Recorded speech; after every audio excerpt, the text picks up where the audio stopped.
Good evening, everybody. My name is Jefferson Beavers.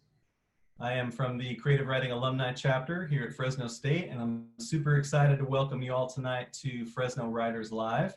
This is our second of three events this summer where we're celebrating new books by Fresno State alumni. Thank you so much for joining us tonight to hear Daniel Chacón read from and talk about his new book, Kafka in a Skirt, Stories from the Wall. Before we get started tonight, I have a few thank yous and a few reminders, so please bear with me. There's a lot of folks who helped tonight come together, and I really want to give a chance to give them shout outs and proper acknowledgement. First, our friends at the Fresno State Alumni Association. They're fantastic supporters of our alumni chapter and also this series. So special shouts out tonight to Nicole Traverso, Corrine Wong, Donna Moreno, and Peter Robertson. They're a tremendous team in support. Also want to give a special shout out from the alumni to Matt Schultz tonight. Matt has been a tremendous supporter of this chapter from day one, and he's leaving the university this month, and we're really going to miss you, Matt. Thank you so much. Tonight, a big thank you to Kalina Gallardo. Kalina is the admin assistant for the UTEP MFA Bilingual Creative Writing Program, which Daniel teaches at and directs, in fact. And Kalina has been fantastic, helping us spread the word about tonight's reading and all their networks. In fact, about half of the attendees tonight are Daniel's homies from Texas and elsewhere. And so Kalina, thank you so much for your help with that tonight. Also a shout out to Tomas Uribes from the Fresno State Chicano Alumni Club. Tom, I wanted to give you the Perros Chatos shout out tonight. I'm on brand with the Fresno State Chicano Alumni Club. Tom and Francis Peña-Holguin and that whole crew do a fantastic job. They have a book club, an online book club with the Chicano alumni. They do it every month. I think they have one coming up in August. So you can look them up on Facebook, Fresno State Chicano Alumni, and they'd be happy to have you follow.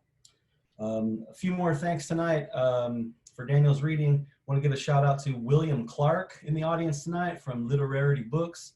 William and Literarity, of course, the place where you can get autographed copies of Daniel's new book as well as his past ones.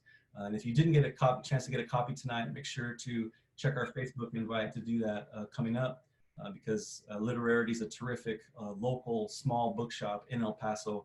So thanks to William. Also shouts out tonight to Josiah Luis Aldrete.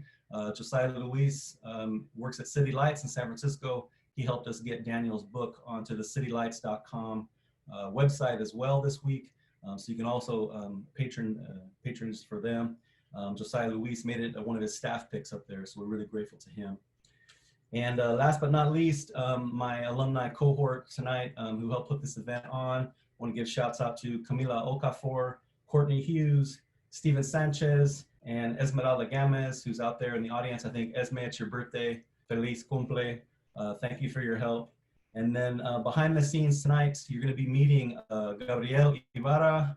Gabriel's our newest alumni committee member. He's going to be introducing Daniel, hosting the Q&A tonight. So you'll be pleased to meet him. A big shouts out to Ethan Chatanier, who's our Zoom room operator, and also Ronald Zarigian, my co-conspirator for this series. He's our audio video monitor tonight. So thank you so much to everyone. Our whole goal with the Fresno Writers Live series this summer is to support these Fresno Writer alumni who have new books out. You know, it's the time of the pandemic. Their book tours have stopped or gone very silent. And so your support tonight directly supports the authors that we love that are Fresno Writers. Tonight, in fact, half of the proceeds, that's both registration and donations, go directly to Daniel. And he is very generously donating them right back to his bilingual MFA program at UTEP. So half of your proceeds tonight support our chapter and our Larry Levis Scholarship, and the other half support UTEP MFA. So it's a terrific event, and we're grateful for your support. All right, I'm gonna get off the screen. Thank you so much for joining. I'd like to introduce Gabriel Ibarra. He's a poet, alumna of the MFA program here at Fresno State. And Gabriel's going to introduce Daniel. Take it away, Gabriel. Thank you, Jefferson. Yes, today, so it's my pleasure this evening to introduce Daniel Chacón. So instead of doing a formal giving all the accolades that he has as a writer, as a professor, I'm just going to sort of say a little bit on how the writing is representative of him as a person and as a writer. So Daniel Chacón is focused on characters and place, and in his writing that comes off as very caring and detailed, particularly in the little things that make humanity work. And this is not only for people that may be around his community, but those that are not in his community. And that's a special gift that not very many people have. So with that, it's my pleasure to introduce Daniel. He's going to be doing reading from the book, maybe some new work. So I'll give it to him. Can you hear me? Yeah. Thank you, everybody, for joining us. And it was good to see at the beginning some of your faces. So I hope ultimately I get to see the faces again, because this is like doing a reading on a stage where there's a lot of lights on you and you can't see anyone in the audience, just kind of these ghostly figures. Can you hear me? Because it seems like my screen has Yeah. Okay. Hi, Mimi. I'd like to start with a benediction, kind of some words of gratitude to my ancestors, to a particular ancestor. Let me share my screen with you. Okay, can you see my screen?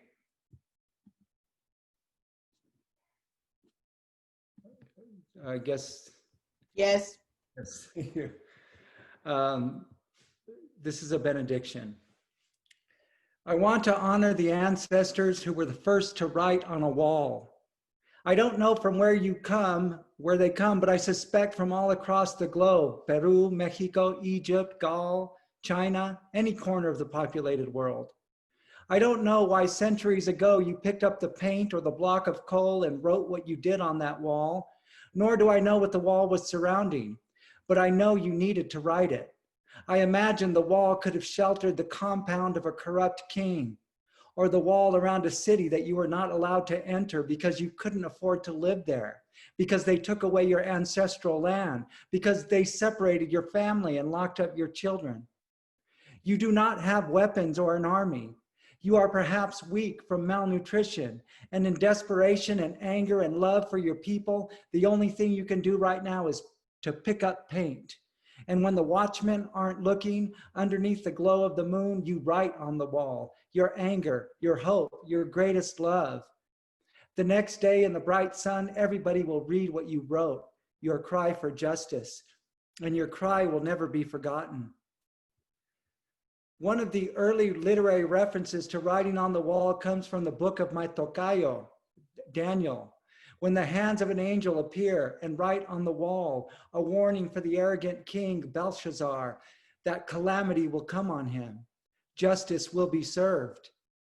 Ancestor, I accept this Bible story as a metaphor that tells me when you write on the wall, right is on your side. You teach us that it is right to demand justice, to pick up whatever weapon we have, a pen, a paintbrush, a laptop. I believe that the hands of angels will guide your people when they write, and may they guide me as well.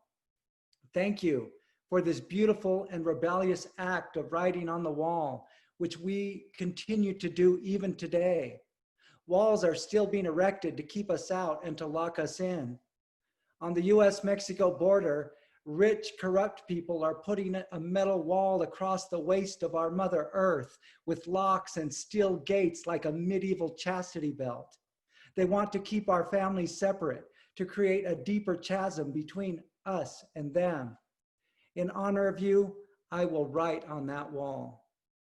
Thank you for your words. And thank you for coming. I see that Oscar Godoy is here. He's here visiting us from Bogota.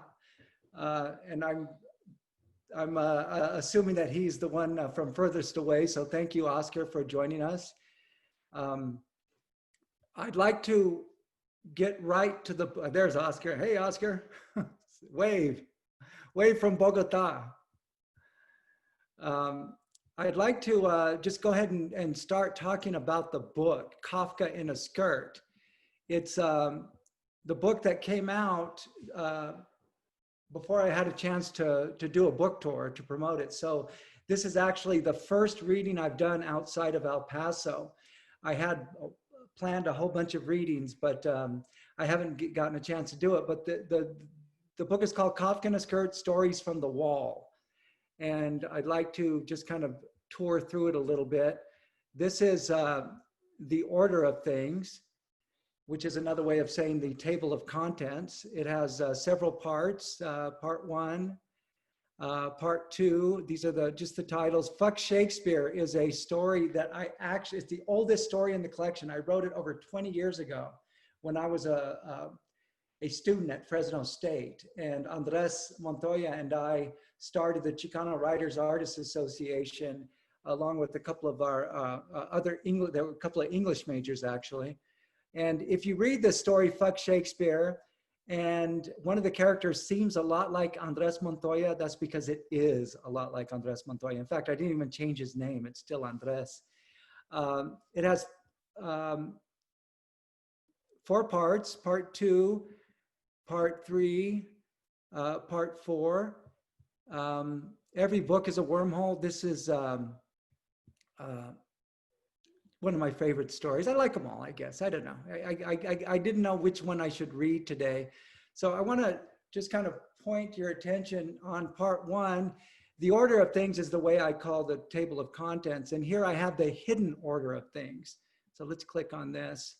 And what this is it provides different paths within which one can enter into Kafka in a Skirt. You could read it, according to the table of contents, the original order of things, or you can take one of these suggestions.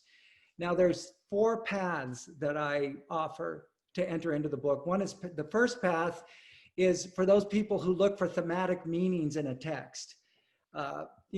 Smart people, they want to see what the connections are. What is the writer trying to say?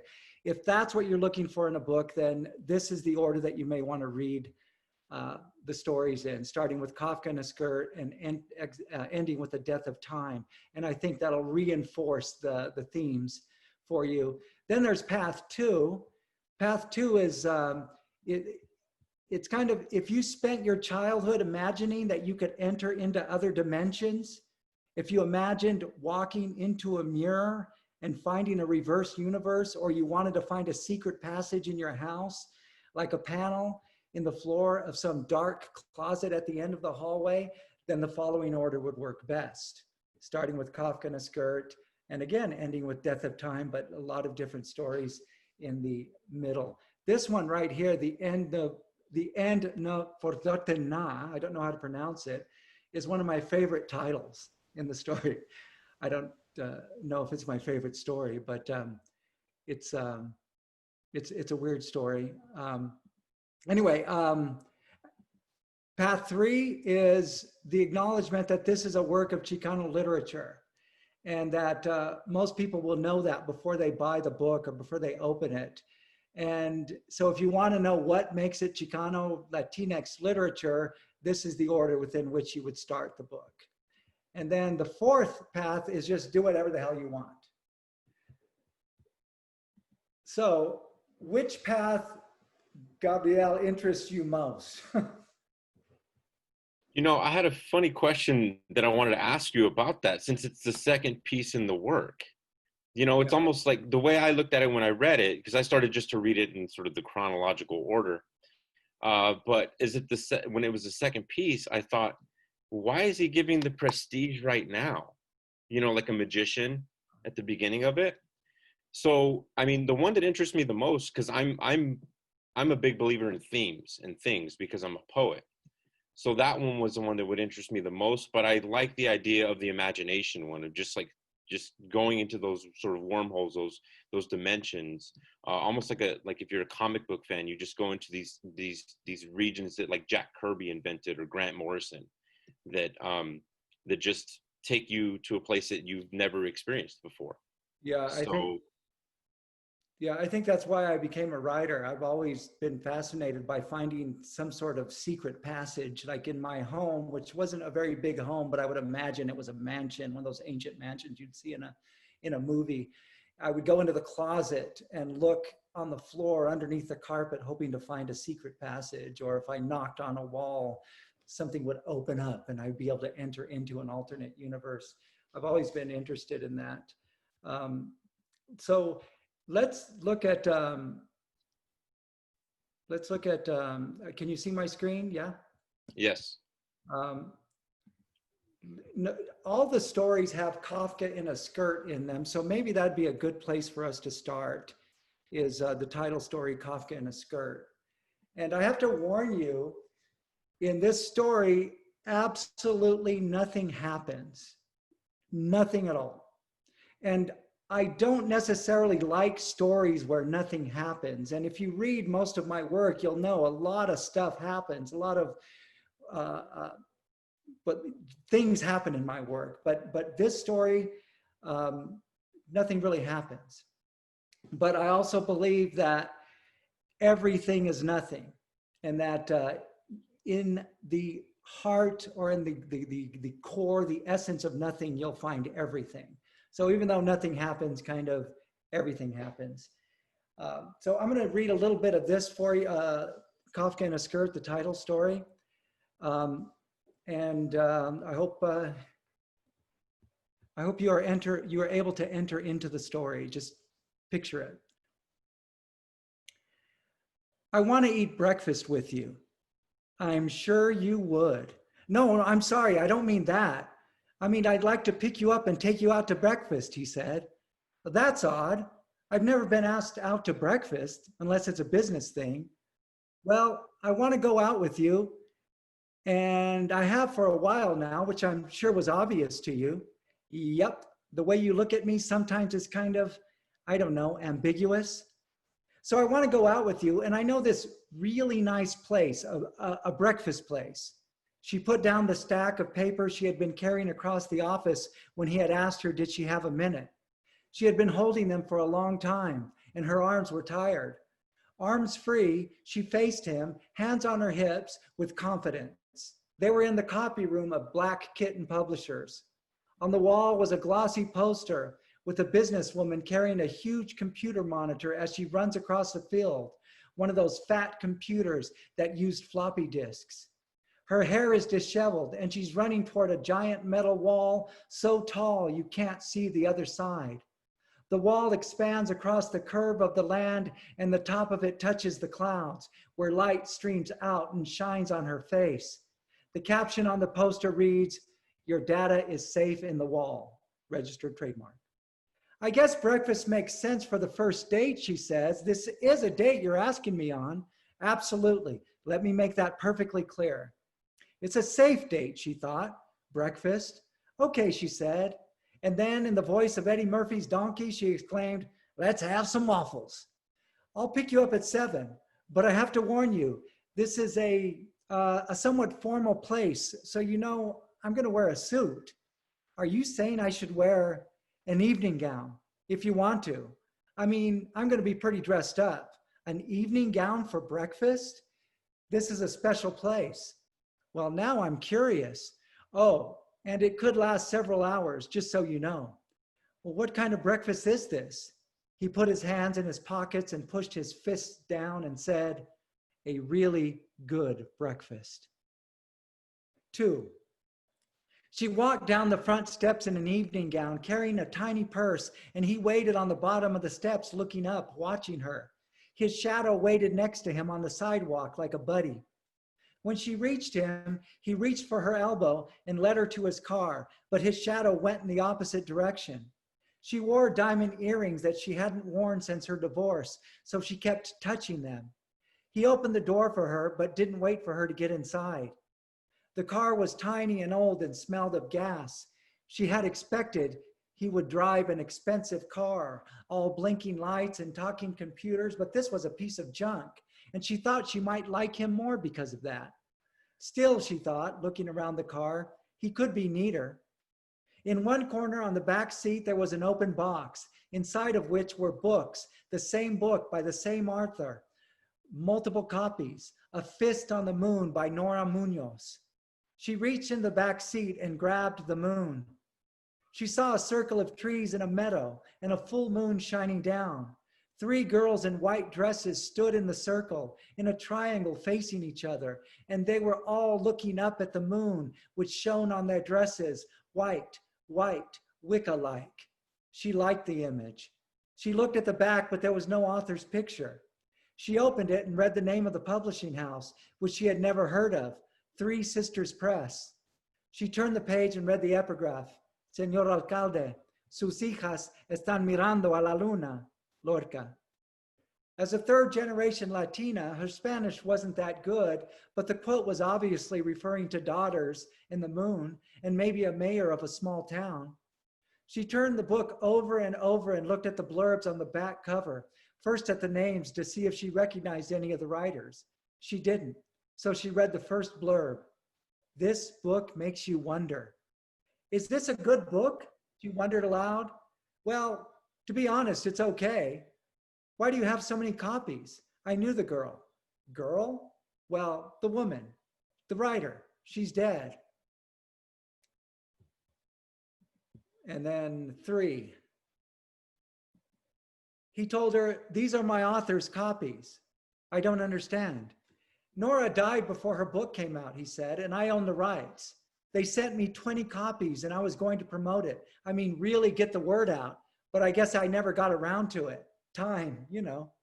She opened the book and looked at the copyright date. That box has been back there for a few years now, he said. Take one. I can't get you a signed copy for obvious reasons, but you can have one if you want. Take 2. Give one to a friend. But look, I'll be honest. Nora was my, a friend, I guess you could say. She was always writing. I would ask her to stop, to come out for a drink, meet some people, take a walk, but she was always locked in her room writing stories. Well, about a week before she died, she invited me into her writing room, which she had never done before. Everything was white. The desk, the chairs, the bookshelves, the walls, the few paintings on the walls were mostly white too, with a dash of bright red or blue. She had all the windows open and the sun made everything even more white and warm. She had a black and white photo on the wall behind her desk, an Argentinian poet she liked. I forget her name, but she was Jewish and young and she killed herself. So Nora sat at the desk and I sat opposite her. She was wearing a white skirt that day. It was really short. Excuse me, why is that an important detail? That her skirt was short, was really short? He shrugged and continued. Nora told me she wanted me to take possession of all her writing, everything she's ever written, ever. In the event of her death, which when I think about it now is kind of creepy, she wanted me to destroy it all, every word. I expected she would hand me boxes and boxes of her work, but all she handed me was a napkin folded in 2. A napkin? Yeah. So I unfold it and it says Alejandra and all these symbols, her password for the wall. She had always written on computers and smartphones and iPads. She had no paper at all. Delete everything, she said. Of course, I said. But I looked around her office and thought maybe Nora was a genius, like Kafka. I was like Max Brod. Aren't we better off that Max didn't obey his dying friend's wish? So after Nora died, I went into the wall and found, among other things, a completed collection of stories. She called it, Your Daughters Are Looking at the Moon. I sent it to a publisher just to see what they thought about it. Then I went through all the other documents she had, thousands of them. After reading and reading, I realized she wasn't that good. I ended up deleting everything, just like she had asked me to. Then a few months later, I heard from the publisher and they wanted to publish her book. He looked at the moon in her hands. Why is it called A Fist on the Moon, she asked. I changed the title, he said. I like it better than hers. Oh no, she said, looking at the book. It's a warning to men. Beware when your daughters are looking at the moon. He cleared his throat. Well, He said, the book isn't great. The stories are redolent of workshop fiction. There seem to be too many epiphanies, as if there was no going, only arriving. 4. She didn't want that to be true. She wanted Munoz to be a genius, thinking that he was just being arrogant, thinking he could mansplain a book written by a strong woman. He probably didn't understand it.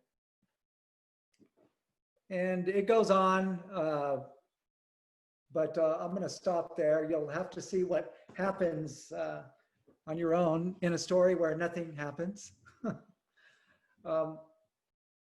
Any questions at this point? Rather than saving the questions for last, I think it's kind of good to mix things up. And Well, I can ask you one. yeah.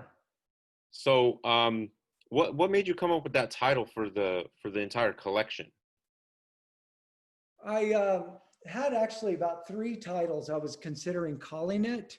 And Kafka in a Skirt wasn't even the name of that story. That story was called A Really Nice Breakfast.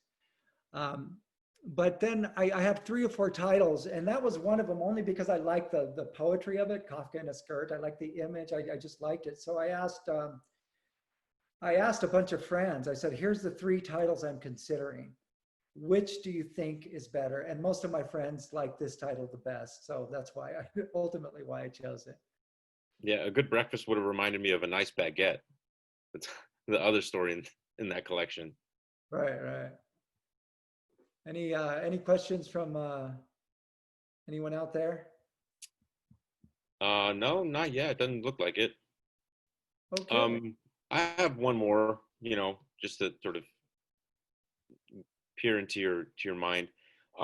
In the collection, there are a lot of like little vignettes or real short stories, sort of a minimalist approach. What was your thinking behind having those in the collection? Well, I didn't think actually. I tend not to think when I'm writing. I only think afterwards. So in the revisions is when I could probably think about why. But every story has its own impulse, and every story has its own form, and therefore every story has its own length. So some stories are very, very short, like this one in the closet. This is how short it is. Mom barged into my room and started sweeping and commanded me to pick up this t-shirt, that shoe, and that, she yelled, pointing inside my closet. What? Esta chingadera. Chinga what? Guess. Throw it away, you pig. I looked inside the closet and I was afraid of what I might see, but I didn't see anything that looked like it might be called the chingadera. She hit me on the leg with a broom. Cochino. It stung. Tíralo. I got on my knees to find the chingadera. I didn't know what I was looking for, but I somehow knew I would spend the rest of my life hiding it. Now, Yeah, that when I read like that, when I first read that, it felt very like you said, like an impulse, like an in the moment kind of thing. So yeah, there's a question from the audience. Poe asks, what are the reasons you don't use quotation marks in the title piece? That's a good question, because when I submitted this manuscript for consideration, my first choice was University of Arizona Press, because I admired a lot of the books that they put out. I received the reviews, and one of the reviewers said, why do some stories have quotes and other stories do not? And he suggested that I make it consistent. But my argument was that every story has its own form. Every story has its own demands.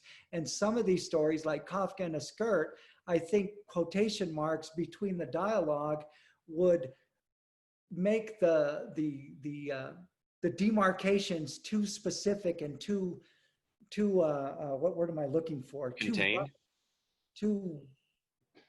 Too abrupt, too like separate. I wanted it all together, but then other stories like this one seemed to demand quotations. So ultimately it just depended on what the story was. Some stories I think needed it, some stories did not. So going back to the idea of each story has its own sort of living moment or living entity when you're writing it. I noticed that two stories in particular, Fuck Shakespeare, and then the other one, Running Through a Museum, are the longest stories in the collection. Do you think of length at all? Is it in part of the revision process, or do you just sort of, it's what the story sort of demands? What I think it's what the story demands. And what I always tell my students, I have brilliant students, and I think one or two of them are here right now. I have incredibly brilliant students who have the talent that you need to have as a writer, which is number one, an awareness of language and an awareness of rhythm. And another, you know, of course, there's other variables, but I tell them, follow the language, follow your language. And if you are following the language and you have developed your craft and you continue to develop your craft and you understand your discourse community and your form, the language is going to lead you to where you need to go. And when the language stops, you'll know the difference between it stopping because you have to go to bed, you've been writing all night, or because the baby is crying and you need to get up and change the baby. And when the language stops because the story wants to end there. And I have incredible trust in the language. I follow the language into every story. Some people have trouble believing this, but I don't write stories about ideas. I write stories where the language comes to me. For example, there's this story called The Cauldron. And this is a story, let's see if I could find it. This is in Path 2. Let's see. Oh, wait a minute. Can you see that? Yes. Now, this story came to me as I was walking one Sunday afternoon in Madrid. And I'd been walking for hours, and I saw, I was in front of the Reina Sofia, between the Reina Sofia, that wonderful museum, and a line of outdoor cafes. And I saw in the doorway of a cafe a waiter with a bow tie and a black vest leaning very Van Gogh-like in the doorway, just holding his napkin.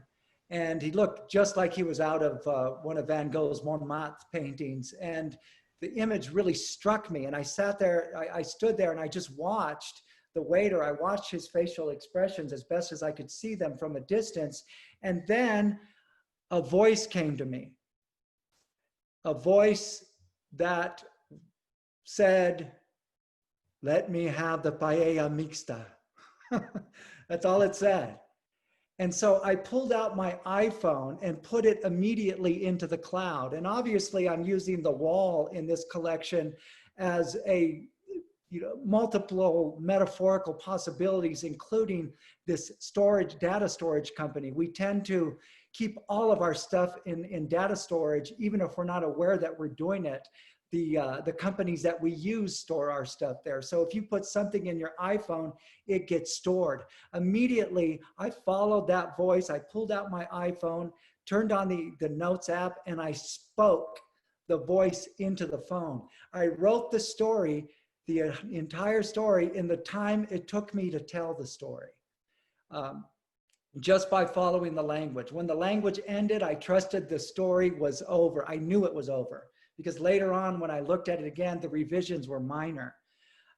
Sometimes the language stops and then later on it goes again, but this one I knew was over. So I'm gonna read you a story that I wrote in one sitting simply by following the language. It's called The Cauldron. Let me have the paella mixta, an order of fries, patatas bravas, a plate of cheese and sausage, and a bottle of the Rioja. The waiter put down his pad and said, "Are you sure? That paella is meant to feed 4 people. It's a lot of food." "My friends will be joining me," said the man. The waiter looked at the 2 empty seats, lifted his pad and continued to write the order. Then he left for the kitchen. He pushed the door and it opened and swung back and forth, and he walked into the heat. The cooks were throwing steaks onto the fire, the flames hissing and rising. Before he picked up an armful of plates for table 10, he pulled the phone from his pocket and looked at the screen. No text. He brought out the wine first, uncorked it, placed 3 glasses, 2 in the empty spots across from the man and 1 in front of the man. I guess you'll do the tasting, said the waiter, trying to be funny. No need, said the man, just pour. So he did. A glass for the man, and then he put the bottle on the table and was about to leave when the man said, can you pour the other two, please? The waiter looked at the empty glasses, the empty chairs. For your friends? Yes, said the man, for my friends. The waiter poured. The wine took its time, the velvety red swirling around the glass like a liquid tail. When he delivered the bread, he put down 3 small plates, one in front of the man and the other 2 in the empty spots across from him. He noticed the man had barely touched the wine, but the other 2 glasses were a different case. One of them was empty and the other one was about a quarter full, but the chairs were still empty and there was no sign of the man's dinner companions. Are your friends late? He asked, in a manner of speaking.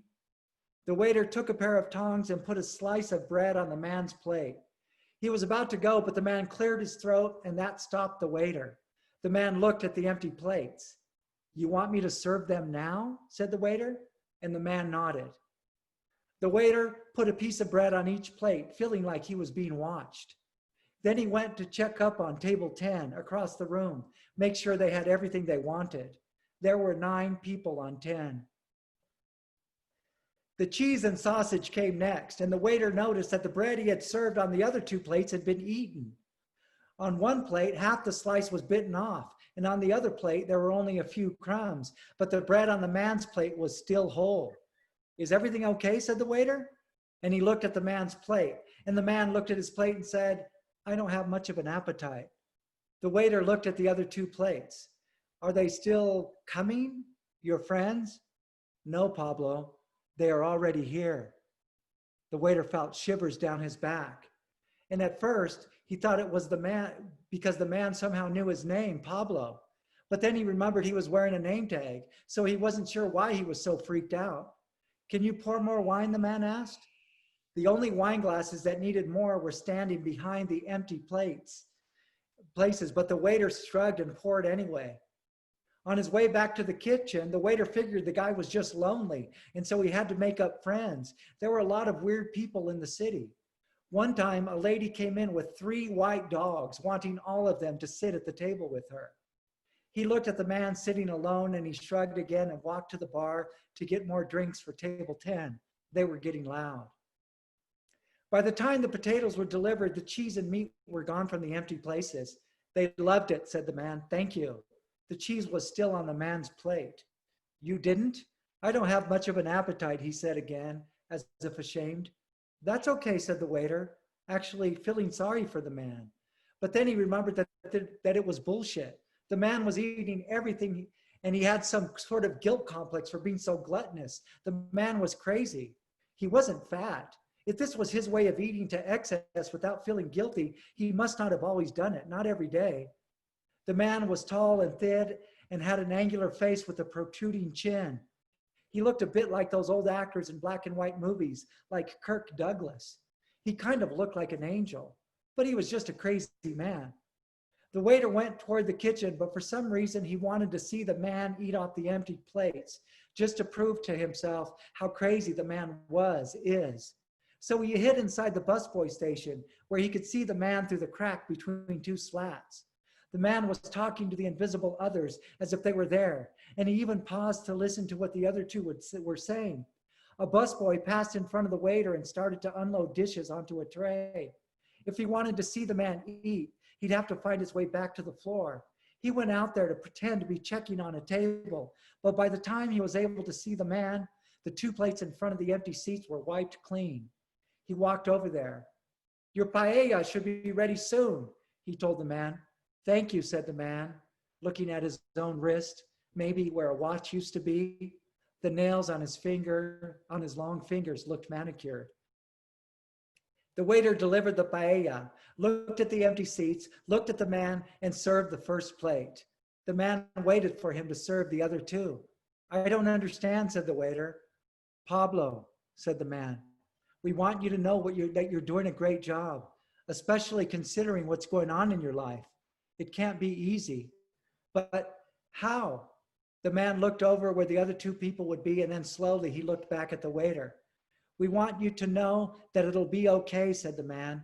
We promise everything will be fine. I've never been so scared in my life, the waiter said, trying his best not to break down. Trust us, things will be okay, okay? The waiter wanted to believe them, or him. He nodded, and then he jerked up and wanted to get back to being a professional. Can I get you anything else, he asked. The man looked at one of the empty places, as if he were listening to someone sitting there. He nodded, then he turned to the waiter. Another bottle of the Rioja. More Rioja, anyone? So Jefferson wants to know, it goes back to your first, the first story. He wants to know, he says, I love the Chingadera story. Could you talk about how Chicano-ness and perhaps the lack of Spanish speaking for some Chicanos informs that humor? Well, you know, the Chingadera is a fun thing to say. And, you know, I grew up, you know, around Spanish, but not speaking Spanish.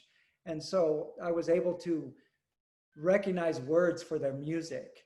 And I love the word chingadera, chingadera, chingadera. I didn't know what it meant. And so I would say it in front of adults, you know, hey, where's that chingadera? And I didn't know until later, it was basically saying that fucking thing. Chinga for chinga, and, you know, from the verb chingar and dera, you know, chingadera. And it's a very Mexican phrase as well. It's not really used, I think, outside of Mexico or the chicanada.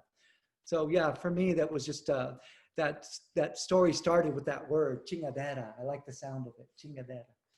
And so I just followed the language, and that's where the story led me. That's good. Another one from Bill. I love the story where you made authentic Chicano bimbo bread sandwiches, only partly because it made me nostalgic for our student activity days in Fresno. Do you enjoy shattering stereotypes in the name of being authentic to yourself? Whose question was that? From Bill. Bill who? I don't know which Bill. No, I was just curious. Anyway, I'm sorry. Yeah, you know, the fact is, Chicano Latinx people, Latinx writers are in a really interesting situation. And it's been this way ever since I was in grad school, which is a long time ago. And it's not just Latinx writers, but it's all writers who are considered immigrant or considered other by dominant culture, especially by a very narrow dominant culture, which seems to be having an incredible resurgence with our incredibly incompetent, racist, and horrible leadership in this country. And that position that Latinx writers are put in is that on one level, we are expected to represent our people. And it's a good thing to expect because we do take that very seriously. But on one hand, we're expected to represent our people in the issues of our community, racism, poverty, misogyny, all these things that have been used as ways to get us, to prevent us from writing on the metaphorical walls. But on the other hand, we as educated people have access to and are intrigued by and are incredibly struck by these metaphysical, philosophical, scientific, cultural, sociological ideas that we like to play with. When we're writers, we're like children. We play with metaphor. We play with ancient narratives. We play with metaphorical possibilities. Borges is a great example when he says he loves the Bible because for him, he's like a child going into it, playing with the metaphors and having fun with them. And so as Latinx writers, we're on the one hand have these cultural, political expectations, which we take very seriously, I must say again, but on the other hand, when we begin to play with other ideas, we often turn on little red lights for dominant culture to saying, hey, this isn't Chicano enough. This isn't Latinx enough. Or even worse yet, we are oftentimes culturally pressured. And fortunately, I think that I have overcome this cultural pressure, but I've been doing it for a long time. We are culturally pressured into writing one thing, and when we write another, it's almost as if, yeah, we're not being, you know, Latinx enough. So probably one of the ways that we maintain our sanity is to subvert stereotypes. And I think most immigrant, so-called immigrant, because most immigrants aren't even immigrants, right? We're just called immigrants because of the color of our skin or because of the way we look. But I think most, quote, immigrant writers have incredible imaginations and intellect, and to try to tie it down with a stereotype, like in that particular story Jefferson is referring to. It's a story where everyone is having a potluck, and they say to the Chicano kid, are you gonna bring nachos? Are you gonna bring nachos? And he doesn't bring nachos. He brings bologna sandwiches on white bread. And he says, well, I grew up in this stuff, so it does represent my culture. And that subversion, I think, is probably something that we even practice every day. Yeah, the question was from Bill, I hope I'm pronouncing this right, Devin or Divine. Oh, Bill Devine. Hi, Bill. Good Yeah. to hear from you. Yeah, that's who the question was from, about the bimbo sandwiches, the bimbo sandwiches. Now, you mentioned the story Fuck Shakespeare was written, 20 plus years ago. And it has Andres Montoya's, you didn't change his name, but it's, it mirrors him. Could you tell a little backstory about like why that story was written 20 years ago and then barely sort of manifesting itself in this collection? Yeah, I wrote the story and I thought it was a good story. I got it published in Zizova, and that was a big thing for somebody back then. I was a grad student, and here I was getting a story published in Zizova. I was very excited about that. But then when I got my first collection, the editor says, I don't like this story very much. And, rather than argue with it, I trusted the editor, and there's two things I should not have trusted the editor on. I don't know if that's one of them, but there are two other things that I won't get into right now. But I trusted the editor, so I took the story out. And then every time throughout the years when I would roam through the graveyard, every writer knows what I mean by roaming through the graveyard. When you go into the cloud, you go into the wall, you go into your hard drive, and you look at all these documents of stories and poems that you wrote, but that ended up being horrible or ended up being good for a line or two and then horrible. I was going through the graveyard and I saw the story and I opened it. This was when I was working on Kafka in a Skirt, and I saw it and I saw the reason why I didn't like it and why I never included it in any other collection. And that's because I wasn't listening to the voice. And when I heard the voice of the character, I knew what was fundamentally wrong with the story, and I changed it.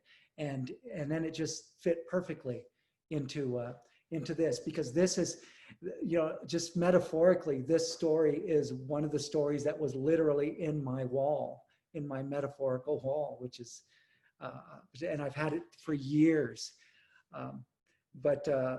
Yeah, now it fits. So ultimately it found its way. I think maybe I have time to maybe read a short excerpt from one more story. But it's gonna have to be, you do. You have time. And so there's a few stories I was thinking of reading. I was thinking of reading a story called, well, I could read a passage from Fuck Shakespeare. I could read a passage from a story called The Barbarians, or I could read the very last story, which is called The Truth About the Wall. And in that last story, The Truth About the Wall, it talks a little bit about that data storage company. So I'm really not quite sure which one to read. The Barbarians, The Truth About the Wall, or Fuck Shakespeare. Is there any opinion one way or the other, or any of these titles appeal to anybody? Because I could read any of them.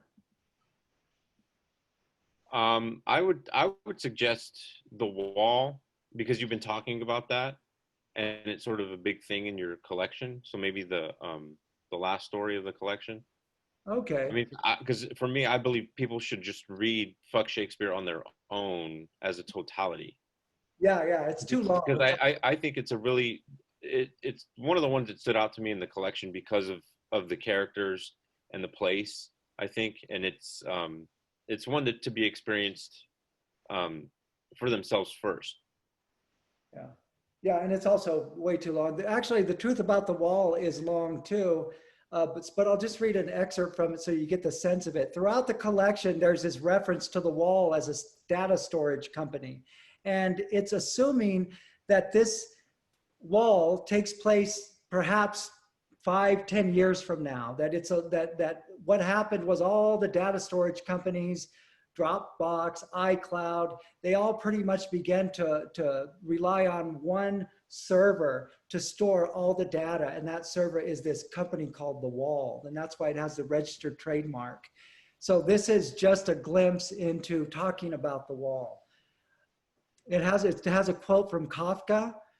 One of his greatest stories is this story called The Great Wall of China. If you ever get a chance to read it, it's really wonderful. It's incredibly long. But from that story, it says, the Great Wall alone would, for the first time in the age of human beings, create a secure foundation for a new Tower of Babel. And if you think about the idea of a data storage company, everything we do is somehow stored in the cloud or in the wall. Every note you take, everything. So this is kind of based on that. The wall isn't a futuristic metallic wall like they show in their advertising, shiny metal reaching Babel light to the clouds and curving around the globe. In fact, it's not a wall at all, but it was named years ago when 3 entrepreneurs started a firewall company that protected your personal computer from malware. But now, most users store their data in the cloud, the company expanded to become the #1 data storage business in the world. Now the wall expands across 17,000 acres in rural Iowa, a rectangular warehouse the size of a town. Inside the structure, you see row after row of huge black boxes with flashing blue and red and green lights. They reach as far as the eye can see, and each box contains billions and billions of bytes of information from customers, corporate and personal and government, as well as former customers who canceled their service and those who signed up for the free trial but never subscribed. There's space enough to store billions and billions of yottabytes of information, more than all the information since the dawn of humankind, which could frankly be stored in a few of those black boxes. In each unit, there are perhaps 80 billion terabytes of photos alone, millions of weddings, parties, trips to the park, children wandering off in parks, naked husbands and wives, cats curling up on beds or looking cutely out of empty suitcases, dogs looking up and begging for bacon, selfies taken in from the Golden Gate Bridge, the Hollywood sign, the Eiffel Tower, the Zocalo in Mexico City, Joe's Crab Shack in Maple Grove, Minnesota, the Great Wall of China, the London Eye. So many images stored inside those boxes that if you were to put them all together like a puzzle, you would see every corner of the earth. Sometimes a single spot from multiple angles and different lighting, morning light, night light, afternoon light, overcast light, barely breaking through the crowds, light that shines on a rice farm in Thailand, on a stage in a theater, and millions of smiling faces, frowning faces, surprised faces, selfie faces with duck lips, faces in front of world monuments trying to look happy so they can post on social media and show their friends that they saw the Mona Lisa or the Statue of David, Lenin's tomb, Carlsbad cabins, Mount Rushmore, Disneyland, the beautiful blue Danube, St. Paul's Cathedral, Auschwitz. There are photos of cars, bikes, cups of coffee, fences, masks, guns, cash, flower pots with no flowers, flower pots with flowers, flower pots with weeds, flower pots with dead flowers, flower pots with puppies sticking their heads out, sunflowers, cactus, bushes, trees, cattails, new tires, old tires, pots and pans, paycheck stubs, and all kinds of food, tacos, lobsters, double cheeseburgers with avocado sticking out the side, New York deli sandwiches with meat piled high, vegetarian sandwiches, plates of hummus, olives, cherries in a white bowl. And then, of course, it goes on to talk about also audio files are kept in there. And then I'm going to skip to this part right here. And then there are billions of documents people put there for safekeeping, letters to airlines complaining about late flights, love letters, breakup letters, freshman compositions, and enough poems to fill 1 trillion and 2 volumes of poetry, fictional stories, entries from personal journals, words no one has ever read, and some that millions have read. The first drafts of works of literature, like Aristotle and Dante, discover the secrets of the universe. Your daughters are looking at the moon. The first draft of Todo Eso Es Yo. And there are second drafts and paragraphs, passages and sentences of fiction that will never be used, half drowned out characters and millions of plays and sitcoms and teleplays. And there are feature films, screenplays, thousands and thousands of them, so heartbreakingly beautiful, but that were never made into films. And then it talks about all the other stuff that might be in the wall. And it ends with a personal letter from a mother to her daughter. But that's a glimpse of the wall. Yeah, thank you very much, Daniel. So if everybody can now, you can show your screen and show your faces so Daniel can wave at you. It's the end of the reading.